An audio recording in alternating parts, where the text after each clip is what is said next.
Halo, saya Justin Stewart Leonardo akan membahas kelanjutan dari bab vektor. Pada video kali ini kita akan membahas subbab 2.3 yaitu mengenai vektor posisi dan vektor 0. Mari kita mulai. Yang pertama mengenai vektor posisi.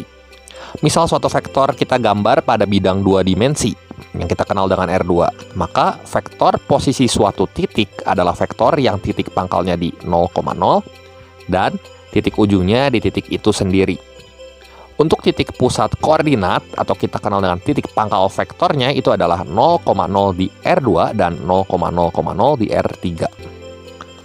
Kemudian jika vektor P yang komponennya tersusun atas X1, Y1 merupakan vektor posisi di titik P, maka vektor koordinat titik P dapat kita nyatakan dalam bentuk vektor baris yaitu X1, Y1 dan demikian pula untuk vektor Q yang tersusun atas 3 komponen yaitu X1, Y1, dan Z1, di mana vektor Q ini merupakan vektor posisi di Q, maka koordinat titik Q dapat kita nyatakan dalam vektor baris sebagai X1, Y1, Z1.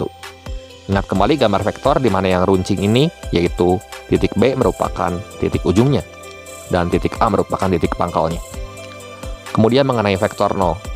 Jadi vektor 0 yang dinotasikan dengan 0 aksen bar ini adalah vektor yang titik pangkal dan titik ujungnya berimpit. Untuk panjang vektor 0 itu sama dengan 0, sementara arahnya itu tidak dapat kita tentukan. Untuk vektor 0 di ruang berdimensi 2 itu adalah 0 yang sama dengan 2 komponen 0 di sini, 0 dan 0 kalau kita tulis dalam vektor kolom seperti ini. Demikian pula untuk vektor 0 di ruang berdimensi 3, kalau kita tuliskan, itu hasilnya akan seperti ini. 0, 0, dan 0 sebanyak 3 buah. Sebagai ilustrasi, gambar berikut menunjukkan sebuah vektor 0. Jadi vektor 0 dari A ke A, atau kita notasikan dengan AA di sini, dapat kita peroleh dengan menjumlahkan beberapa vektor. Sehingga titik pangkal A, titik mula-mula ia berangkat, akan bertemu dengan titik ujungnya. Vektor AA juga dapat kita nyatakan dengan notasi penjumlahan. Kalau kita tulis dalam notasi penjumlahan, ini akan seperti ini hasilnya. Vektor AA sama dengan vektor AB ditambah vektor BC tambah vektor CD tambah vektor DE tambah vektor EA. Perhatikan ketika vektor berangkat dari titik koordinat A, yaitu AB, maksud saya yang ini, akan kembali lagi ke titik A. Jadi titik pangkalnya akan sama dengan titik ujungnya. Sebagai contoh soal, perhatikan kasus berikut ini. Tentukan dan gambarkan vektor posisi koordinat di titik B yaitu 3,2 dan di titik C yaitu 1,3,2. Untuk penyelesaiannya, misalkan vektor posisi di titik B itu adalah U dan titik C itu adalah V.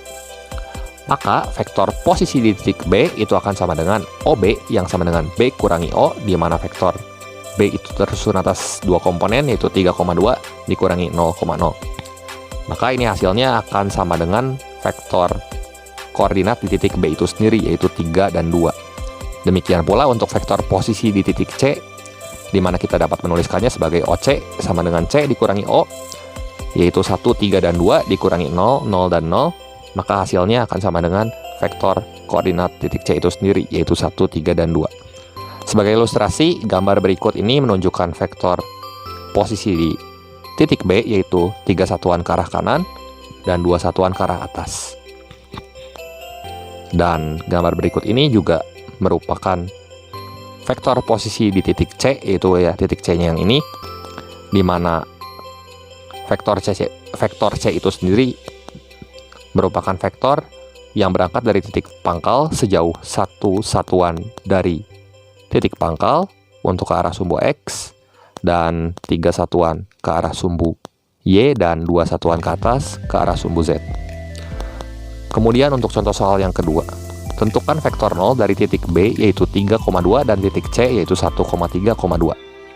Untuk penyelesaiannya, kita tuliskan vektor posisi di titik B sebagai BB yang sama dengan B kurang B, di mana ketika vektor yang serupa dikurangi, hasilnya akan 0 dan 0. Demikian pula untuk vektor posisi di titik C, kalau kita tuliskan, hasilnya akan seperti berikut, yaitu C dikurangi C yaitu 132 dikurangi 132 yang hasilnya sama dengan 0, 0, dan 0. Oke, demikian pembahasan kali ini mengenai vektor posisi dan vektor 0. Berikut ini ada soal latihan yang bisa kalian coba.